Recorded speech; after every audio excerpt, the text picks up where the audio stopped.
Autumn light slipped through the dusty blinds of a modest apartment in San Francisco, casting golden beams across a well-loved upright piano.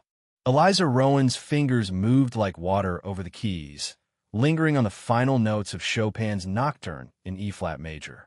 The old piano, its veneer faded and ivory keys slightly yellowed, still carried a rich, warm sound. Eliza lifted her hands gently, letting the last chord hover in the air before fading into silence. She glanced at the wall clock. 8:30. Again. Every damn time, she murmured, sighing as she pulled the lid down over the keys. She quickly peeled off her oversized pajama shirt and tossed on a tan cardigan over a black dress, the only professional-looking clothes she owned. Her reflection in the narrow hallway mirror showed a woman of 35 with wild chestnut curls barely tamed by a single clip and tired but kind eyes. Life had carved soft lines along her mouth and brow, but nothing had hardened her yet. She gave herself a brief, lopsided smile and left the apartment. Her building was part of a weathered block of Victorian-era homes converted into apartments charming, if you looked past the peeling paint. The streets buzzed with the quiet energy of a waking city, distant car horns, barking dogs, and the rush of traffic. Eliza clutched a coffee cup as she hopped on a minibus toward Fillmore Music School, where she taught beginner piano to kids between the ages of 5 and 12. The position wasn't what she had dreamed of. 2 decades ago, she'd been a rising star at the Pacific Conservatory of Music. A prodigy. Her teachers predicted a future of world tours, awards, and recordings. But dreams deferred have a strange way of morphing. Her mother's cancer diagnosis during Eliza's junior year had pulled her from classes. The part-time jobs to pay bills, the hours at her mother's side, and the slow financial bleed of medical costs had rerouted her future entirely. After her mother's passing, Eliza had neither money nor momentum left to return. The music world she'd once belonged to carried on without her. Still, she found meaning in what she had. Teaching children to love music, witnessing the moment when a jumble of notes became a song in their small hands. These moments mattered. And sometimes, late at night or early in the morning, she allowed herself to remember what it felt like to be the one playing. Her phone buzzed just as the bus lurched to a stop. It was a text from her best friend, Lacey. "Don't forget the fundraiser tonight. Symphony Hall. You're on the catering staff. We're something decent." Eliza winced. She had, in fact, forgotten. Lacey worked as an event planner for the San Francisco Symphony and had gotten her a one-night job with the catering crew for their annual donor gala. It paid well enough to cover half her rent, and the tips might cover the rest. Still, where something decent made her chuckle grimly. Her wardrobe was function over fashion. The only dress she had was the one she wore to church gigs or student recitals. By the time she reached Fillmore, she had tucked the thought of the gala away. Little Emma needed help finding middle C. Tyler was still confusing sharps and flats. And Maya, sweet and shy, had just composed her first melody 8 bars of heart and hesitation. "Remember," Eliza said softly, leaning over the keyboard beside Maya, "music isn't about perfection. It's about connection. You don't have to impress anyone. Just play what's true." That evening, she arrived at Symphony Hall 10 minutes early. Her black dress had been ironed that morning. The tan cardigan did its best to elevate the look. Her curls were twisted into a bun, though a few strands already threatened to rebel. She tied on her catering apron and picked up a tray of hors d'oeuvres. The chandeliers shimmered above her. Crystal, velvet, and gold trim decorated the great hall. The air smelled faintly of roses and wine. Eliza moved through the crowd quietly. No one looked her way unless they needed another canopy. She passed a group of board members and paused for a moment, glancing through an archway into the recital hall, where a black Steinway grand sat under a pool of light. "Strikes quite the figure, doesn't it?" a woman said beside her. Eliza turned. The speaker was tall, elegant, with silver hair and a cane that seemed more accessory than necessity. "It's beautiful," Eliza replied. "I used to play." "Used to," the woman asked. "Now I teach. Beginner level. Fillmore Music School." I'm Eden Kuelev. Board of Directors, she said, extending her hand. Eliza Rowan. Just here with the caterers tonight. Irene's smile didn't waver. Music doesn't care about your title, Eliza.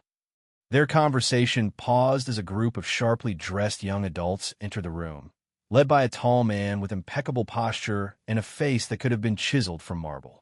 He moved with the confidence of someone long accustomed to admiration. Irene, he greeted. I've been meaning to discuss the program changes. His eyes slid past Eliza as though she were part of the wallpaper. Without a word, he plucked a canopy from her tray. Caden Monroe, Irene said smoothly. Have you met Eliza Rowan? She's a pianist, too. Caden raised a single brow. Is that so? Professional? I teach beginners, Eliza answered. How quaint, Caden said with a dismissive smile. We all start somewhere, even those of us who finish elsewhere. Eliza said nothing, but something inside her clenched. Not everyone's built for rigorous classical training, he continued. There's an unfortunate trend of overemphasizing passion at the expense of precision. Eliza finally spoke. Passion isn't the problem. It's what gives precision meaning. Caden's smile became colder. Interesting perspective from someone handing out shrimp skewers. Irene's eyes narrowed. Caden, it's fine, Eliza said, stepping back. But Caden wasn't done. We'll be opening the piano for an impromptu session after the formal concert. Staff are welcome to watch, if you're curious what real musicianship looks like. Eliza's face flushed. She nodded, turned, and left, tray in hand. The humiliation clung to her. She tried to focus on clearing glasses, keeping her head down. After the scheduled program, where Caden performed a dazzlingly precise but soulless rendition of Liszt, the guests mingled freely. Eliza, Irene whispered, passing her again. He needs to be knocked down a few keys. She gave a wink. Across the room, Caden was lecturing a group of donors about the downfall of modern music education. People think a few lessons and some emotion make them artists. But music is a discipline. Like surgery, you don't hand someone a scalpel just because they watched Grey's Anatomy. As Eliza cleared plates nearby, the catering manager tapped her shoulder. Can you stay late? We're short-handed. Sure, she said, even as Caden's voice rose again. Tell me, Eliza, he called suddenly. You studied at Fillmore? That's a conservatory now? I studied at Pacific Conservatory, she replied, trying to keep her tone even. Oh, and now you serve drinks? A cautionary tale, if I've ever seen one. The room chuckled softly. Irene's face was thunderous. That's enough, she said. No, Eliza said quietly. You want a point proven? I'll play. Caden paused. Really? A performance? Right now? One piece, she said, setting down her tray. You asked what heart looks like. I'll show you. The guests murmured. A server dropped a fork. Eliza walked toward the piano. Her shoes clacked quietly against the marble. She sat, adjusted the bench, and took a deep breath. The room seemed to hold its breath too. She began with Debussy's Clair de Lune. The first notes shimmered like moonlight, unfolding with gentle precision and deep feeling. The Steinway responded to her touch like a living thing. Eliza played not for Caden or the donors, but for her mother, for her students, and for every moment she'd spent thinking she'd lost this part of herself.